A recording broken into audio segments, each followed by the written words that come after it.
ಸ್ನೇಹಿತರೆ, ಲಾ ಪಾಯಿಂಟ್ಗೆ ಸ್ವಾಗತ. ನಾವು ನಿನ್ನೆ ಈ ಇನ್ಕಮ್ ಟ್ಯಾಕ್ಸ್ ಆಫೀಸಿಂದ ನೋಟಿಸ್ ಬಂದಾಗ ಯಾವ ರೀತಿ ನಿಮ್ಮ ಪ್ರತಿಕ್ರಿಯೆ ಇರಬೇಕು ಅಂತ ತೆಗೆದುಕೊಂಡು ಮಾತಾಡ್ತಾ ಇದ್ವಿ ಸ್ನೇಹಿತರೆ. ನಾನು ಹೇಳಿದಾಗೆ ಈ ಆದಾಯ ತೆರಿಗೆ ಇಲಾಖೆಗೆ ಹಲವಾರು ಕಡೆಗಳಿಂದ ಮಾಹಿತಿ ರವಾನೆ ಆಗ್ತಾ ಇರುತ್ತೆ. ನಾನು ಹೇಳಿದಾಗೆ ಈ ಪ್ರಾಪರ್ಟಿ ಸೇಲ್ ಮಾಡಿದಾಗ, ನೀವು ಕ್ಯಾಶ್ ಡೆಪಾಸಿಟ್ ಮಾಡಿದಾಗ, ಹೆಚ್ಚಿನ ಕ್ರೆಡಿಟ್ ಕಾರ್ಡ್ ಯೂಸ್ ಮಾಡಿದಾಗ, ನೀವು ಫಾರಿನ್ ಟ್ರಾವೆಲ್ ಮಾಡಿದಾಗ, ಈ ರೀತಿ ಆಮೇಲಿಂದ ನೀವು ಒಂದು ಐಷಾರಾಮಿ ವಸ್ತುಗಳನ್ನು ತೆಗೆದುಕೊಂಡಾಗಲೂ ಕೂಡ ಅವರಿಗೆ ಒಂದು ಮಾಹಿತಿ ಹೋಗ್ತಾ ಇರುತ್ತೆ. ಐಷಾರಾಮಿ ಕಾರುಗಳನ್ನು ತೆಗೆದುಕೊಂಡಾಗ ಈ ರೀತಿ ಈ ಎಲ್ಲ ಮಾಹಿತಿಗಳ ಆಧಾರದ ಮೇಲೆ ಅವ್ರು ನಿಮಗೊಂದು ನೋಟಿಸ್ ಕೊಡ್ತಾರೆ.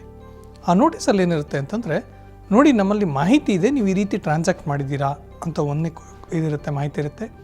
ಎರಡನೇದಾಗಿ ನೀವೇನಾದರೂ ಇನ್ಕಮ್ ಟ್ಯಾಕ್ಸ್ ರಿಟರ್ನ್ ಫೈಲ್ ಮಾಡ್ತೀರಾ ಅಂತ ಇರುತ್ತೆ. ಮೂರನೇದಾಗಿ ಆ ಥರ ನೀವೇನಾದರೂ ಇನ್ಕಮ್ ಟ್ಯಾಕ್ಸ್ ರಿಟರ್ನ್ ಫೈಲ್ ಮಾಡಿದರೆ ನಮಗೊಂದು ಕಾಪಿ ಕೊಡಿ ಅಂತ ಹೇಳ್ತಾರೆ. ನಾಲ್ಕನೇದಾಗಿ ನಿಮ್ಮ ಹತ್ರ ಪ್ಯಾನ್ ನಂಬರ್ ಇದೆಯಾ, ಇದ್ದರೆ ಆ ನಂಬರ್ನ ನಮಗೆ ಒದಗಿಸಿ ಅಂತ ಹೇಳ್ತಾರೆ. ಅಷ್ಟೇ. ಹಾಗಾಗಿ ನೀವು ನೋಟಿಸ್ ಬಂದಿದೆ ಅಂದ ಮಾತ್ರಕ್ಕೆ ಗಾಬರಿ ಆಗಬೇಕಾಗಿಲ್ಲ. ಅವರಿಗೆ ಕೇಳಿರುವಂಥ ಒಂದೇನು ಮಾಹಿತಿ ಇರುತ್ತೆ ಅದನ್ನು ಕೊಟ್ಟರೆ ಸಾಕು. ಆ ಆಧಾರದ ಮೇಲೆ ನಿಮ್ಮ ಪ್ಯಾನ್ ನಂಬರಲ್ಲಿ ಅವ್ರು ವೆರಿಫೈ ಮಾಡ್ಕೋತಾರೆ. ಅಂದರೆ ನೀವು ಈ ರೀತಿ ಮಾರಾಟ ಮಾಡಿದರೆ ಅದಕ್ಕೆ ಏನು ಟ್ಯಾಕ್ಸ್ ಇದೆ ಅದನ್ನು ಕೊಟ್ಟಿದ್ದೀರಾ, ಈ ರೀತಿ ನೀವು ಖರ್ಚು ಮಾಡಿದ್ದೀರಾ, ಅದಕ್ಕೆ ನಿಮಗೆ ಸೋರ್ಸ್ ಇದೆಯಾ, ಇನ್ಕಮ್ ಇದೆಯಾ ಅಂತ ನೋಡ್ತಾರೆ. ಅದನ್ನೆಲ್ಲ ನೋಡಿ ಏನೂ ಸಮಸ್ಯೆ ಇಲ್ಲ ಅಂದರೆ ಏನೂ ಇಲ್ಲ.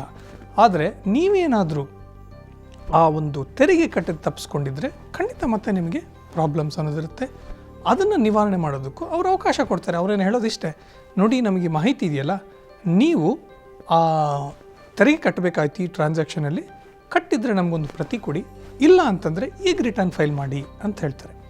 ನೀವು ಸಂಬಂಧಪಟ್ಟ ಯಾರು ನಿಮ್ಮ ಆಡಿಟ್ ಇರ್ಬೋದು, ಅಡ್ವೊಕೇಟ್ ಇರ್ಬೋದು, ಅವ್ರನ್ನ ಮೀಟ್ ಮಾಡಿಬಿಟ್ಟು ರಿಟರ್ನ್ ಫೈಲ್ ಮಾಡೋರು ಕೊಟ್ಟರೆ ಅಲ್ಲಿಗೆ ಮುಗಿಯುತ್ತೆ. ಹಾಗಾಗಿ ಜಸ್ಟ್ ಬಿಕಾಸ್ ನಿಮಗೊಂದು ನೋಟಿಸ್ ಬಂತು ಅಂತಂದು ಮಾತ್ರಕ್ಕೆ ನೀವು ಗಾಬರಿ ಆಗಬೇಕಾಗಿಲ್ಲ, ಅಥವಾ ನಿಮಗೇನೋ ತುಂಬ ಸಮಸ್ಯೆ ಇದೆ ಡಿಪಾರ್ಟ್ಮೆಂಟಲ್ಲಿ ಅಂತ ಇಲ್ಲ. ಯಾಕೆಂದರೆ ಭಾಳಷ್ಟು ಜನ ನನ್ನ ಹತ್ರ ಫೋನ್ ಮಾಡೋದು ಗಾಬರಿಯಾಗಿ, ಸರ್ ನಂಗೆ ನೋಟಿಸ್ ಬಂದುಬಿಟ್ಟಿದೆ, ಸರ್ ನಂಗೆ ನೋಟಿಸ್ ಬಂದಿದೆ, ಏನು ಮಾಡೋದು, ಏನಾಗಿರುತ್ತೆ, ಏನು ಪ್ರಾಬ್ಲಮ್ ಇದೆ, ನಾವೆಲ್ಲ ಸರಿಯಾಗಿ ಮಾಡಿದ್ದೀವಲ್ಲ ಅಂತ ಇರ್ತಾರೆ.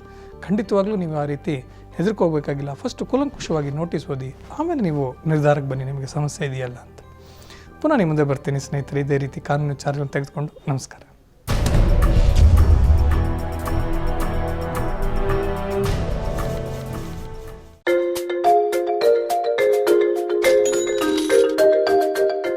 ಸ್ನೇಹಿತರೆ ನಮಸ್ಕಾರ.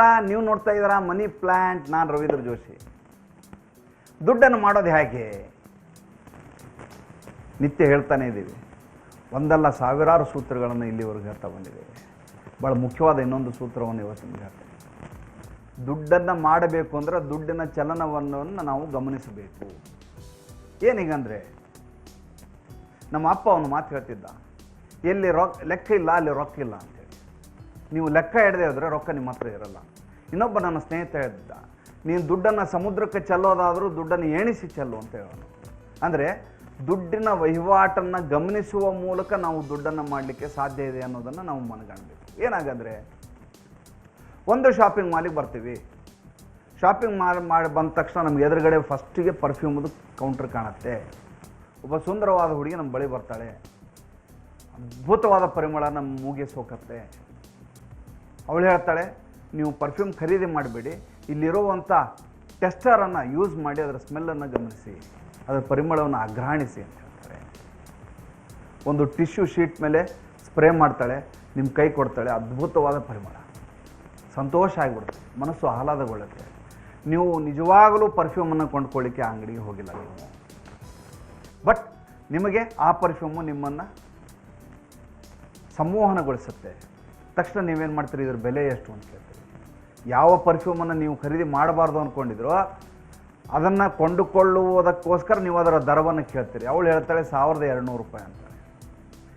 ನಿಮ್ಮ ಮುಖ ಸ್ವಲ್ಪ ವಿಚಲಿತಗೊಳ್ಳುತ್ತೆ. ಅವಳು ಗೊತ್ತಾಗ್ಬಿಡತ್ತೆ ನೀವು ಇದನ್ನು ಕೊಂಡ್ಕೊಳ್ಳಲ್ಲ ಅಂತೇಳಿ. ಸರ್ 600 ರೂಪಾಯಿದ್ದು ಇದೆ ಅಂತ ಇನ್ನೊಂದು ಟಿಶ್ಯೂನ ಸ್ಪ್ರೇ ಮಾಡಿ ನಿಮ್ಮ ಕೈ ಕೊಡ್ತಾಳೆ. ಆಗ ನಿಮ್ಗೆ ಅನ್ಸುತ್ತೆ, ಪರವಾಗಿಲ್ಲ ಅಲ್ವಾ, 600 ರೂಪಾಯಿ ಆದರೂ ಕೊಂಡ್ಕೋಬೋದು ಅಂತ. ಆ ಪರಿಮಳ ಇನ್ನೂ ಭಿನ್ನವಾಗಿರೋದ್ರಿಂದ ನಿಮ್ಮನ್ನು ಬೇಗ ಅದು ಆಕರ್ಷಿಸುತ್ತೆ. ಪರ್ಫ್ಯೂಮ್ ಬಾಟ್ಲನ್ನು ಕೊಂಡ್ಕೊತೀರಿ. ಹೀಗೆ ನೀವು ನಿರಂತರವಾಗಿ ಕೊಂಡ್ಕೊಳೋದು 10,000 ರೂಪಾಯಿ ಶಾಪಿಂಗ್ ಮಾಡ್ತೀರಿ. ನೀವು ಅಂಗಡಿ ಒಳಗಡೆ ಹೋಗಿದ್ದು ಹೆಂಡತಿ ಹೇಳಿದೆ 2 kg ಸಕ್ಕರೆಯನ್ನು ಕೊಂಡ್ಕೊಳ್ಳಿಕ್ಕೆ ಹೋದವರು, ಹೊರಗೆ ಬರುವಾಗ 10,000 ರೂಪಾಯಿ ಶಾಪಿಂಗ್ ಮಾಡಿರ್ತೀರಿ. ನಾನು ಹೇಳ್ತಾ ಇರೋದು, ಈ ಒಟ್ಟು ವ್ಯವಹಾರವೇನಿದೆ, ಈ ವ್ಯವಹಾರದ ಮೇಲೆ ನಿಮ್ಮ ಗಮನ ಇದ್ದರೆ ನೀವು ಇದು ಯಾವುದನ್ನೂ ಕೊಂಡ್ಕೊಳ್ಳೋದಿಲ್ಲ. ಅಂದರೆ ನಾನು ಪರ್ಫ್ಯೂಮ್ ಕೊಂಡ್ಕೊಳ್ಳೋದ್ರಿಂದ ದುಡ್ಡು ಹೋಗುತ್ತೆ, ಪರ್ಫ್ಯೂಮ್ನ ಪರಿಮಳ ಎಷ್ಟೇ ಚೆನ್ನಾಗಿದ್ರೂ ನನಗೆ ಇದರ ಅಗತ್ಯ ಇಲ್ಲ ಅನ್ನುವಂಥದ್ದು ಮನಗಂಡಾಗ ನೀವು ದುಡ್ಡನ್ನು ಖರ್ಚು ಮಾಡೋದಿಲ್ಲ. ಆದ್ದರಿಂದ ನಿಮ್ಮ ದುಡ್ಡಿನ ವಹಿವಾಟನ್ನು ಗಮನಿಸಿ, ದುಡ್ಡು ಹರಿದು ಹೋಗ್ತಾ ಇರೋವಂಥ ದಿಕ್ಕನ್ನು ಗಮನಿಸಿ. ನನ್ನ ದುಡ್ಡು ಇವತ್ತು ಪರ್ಫ್ಯೂಮ್ ಕಡೆ ಹೋಗ್ತಾ ಇದೆ, ನನ್ನ ದುಡ್ಡು ಇವತ್ತು 15 ಕಿಲೋಮೀಟರ್ ಕಾಫಿ ಕುಡ್ಲಿಕ್ಕೆ ಹೋಗೋದ್ರಿಂದ 60 ರೂಪಾಯಿ ಪೆಟ್ರೋಲ್ ಕಡೆ ಹೋಗ್ತಾ ಇದೆ, ನನ್ನ ದುಡ್ಡು ಇವತ್ತು ಬಟ್ಟೆ ಕೊಂಡ್ಕೊಳ್ಳೋದ ಕಡೆ ಹೋಗ್ತಾ ಇದೆ.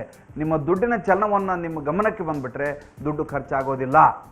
ಶ್ರೀಮಂತರು ಮಾಡೋ ಮೊಟ್ಟ ಮೊದಲೇ ಕೆಲಸ ಅದು, they focus on money, they follow their money. ಹದ್ದಿನ ಕಣ್ಣಿನ ಹಾಗೆ ದುಡ್ಡನ್ನು ಫಾಲೋ ಮಾಡ್ತಾರೆ, ಆದ್ದರಿಂದ ದುಡ್ಡು ಉಳಿಯುತ್ತೆ. ಈ ಸೂತ್ರವನ್ನು ಜೀವನದಲ್ಲಿ ಮನಗಂಡು ಜೀವನ ನಡೆಸಿ ಅಂತ ಹೇಳ್ತಾ ಇವತ್ತಿನ ಸಂಚಿಕೆಯನ್ನು ಮುಗಿಸ್ತೇನೆ. ನಾಳೆ ಹೊಸ ವಿಚಾರದೊಂದಿಗೆ ಬರ್ತೇನೆ. ಅಲ್ಲಿವರೆಗೂ ನಮಸ್ಕಾರ ಸ್ನೇಹಿತರೆ.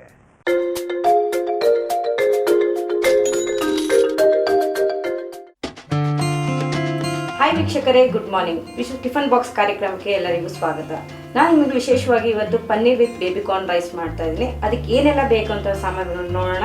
ರೈಸ್, ಬಟಾಣಿ, carrot, ಅಜಿನಮೋಟೊ, beans, baby corn, paneer, garam masala powder, pepper powder, ಹಸಿಮೆಣಸಿನಕಾಯಿ ಪೇಸ್ಟ್, ಕೊತ್ತಂಬರಿ, ಎಣ್ಣೆ, ಶುಂಠಿ ಬೆಳ್ಳುಳ್ಳಿ ಪೇಸ್ಟ್ ಮತ್ತು ಉಪ್ಪು.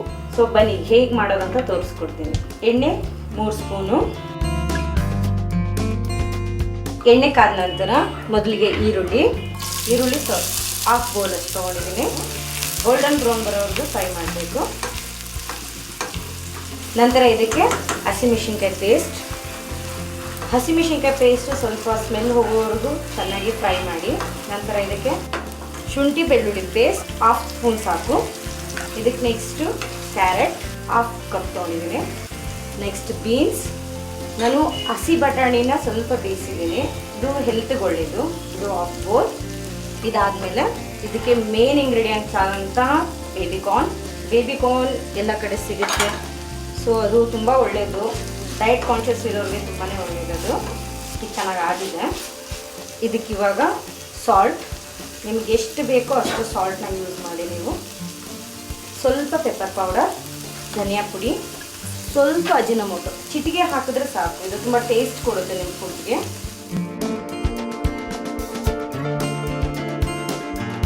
ತುಂಬ ಬೇಯಬೇಕು, ಯಾಕಂದರೆ ಬೇಬಿಕಾರ್ನ್ ಅದು ದಂಟು ಸಮೇತ ನಾವು ಹಾಕಿರೋದ್ರಿಂದ ಸ್ವಲ್ಪ ರೋಸ್ಟ್ ಹಾಕಬೇಕಷ್ಟೇ ಇದು. ಹಾಗೆ ಬಾಯಿ ಕ್ರಿಸ್ಪಿಯಾಗಿ ಸಿಗುತ್ತೆ. ಕೊನೆಯದಾಗಿ ಪನ್ನೀರ್, ಇಲ್ಲಿ 1 ಬೌಲ್ ಪನ್ನೀರ್ ತೊಗೊಂಡಿದ್ದೀನಿ ನಾನು. ಇದು ರೋಸ್ಟ್ ಆಗಿದೆ. ಈಗ ರೈಸ್ ಹಾಕೋಣ. ರೈಸ್ ಕಲಿಸುವಾಗಲೇ ನಾವು ಸ್ವಲ್ಪ ಕೊತ್ತಂಬರಿ ಸೊಪ್ಪು,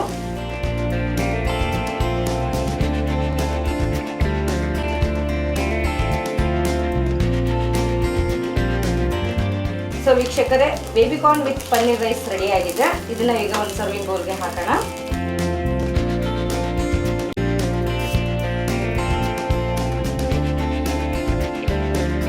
ನೋಡಿದ್ರಲ್ಲ ವೀಕ್ಷಕರೇ, ಪನ್ನೀರ್ ವಿತ್ ಬೇಬಿಕಾರ್ನ್ ರೈಸ್ ಮಾಡೋದು ಹೇಗೆ ಅಂತ. ತುಂಬ ಸುಲಭ, ನೀವು ನಿಮ್ಮ ಮನೇಲಿ ಪ್ರಯತ್ನ ಮಾಡ್ತೀರಾ ಅಂತ ತಿಳ್ಕೊಂತ ನಾಳೆ ಇನ್ನೊಂದು ರೆಸಿಪಿಯೊಂದಿಗೆ ನಿಮ್ಮನ್ನು ಭೇಟಿ ಆಗ್ತೀನಿ. ಅಲ್ಲಿವರೆಗೂ ನಮಸ್ಕಾರ. ಮಗು ಸ್ಟ್ರೋಲರಲ್ಲಿ ಕೂತಿದಾಗ ನೀವು ಮಗುವನ್ನು ಕಮ್ಯುನಿಕೇಟ್ ಮಾಡ್ತಾ ಬಾಂಡಿಂಗ್ ಮಾಡ್ಕೋತಾ ಯಾವ ರೀತಿ ನಿಮ್ಮ ಲೋವರ್ ಬಾಡಿನ ಟೋನ್ ಮಾಡ್ಕೋಬಹುದು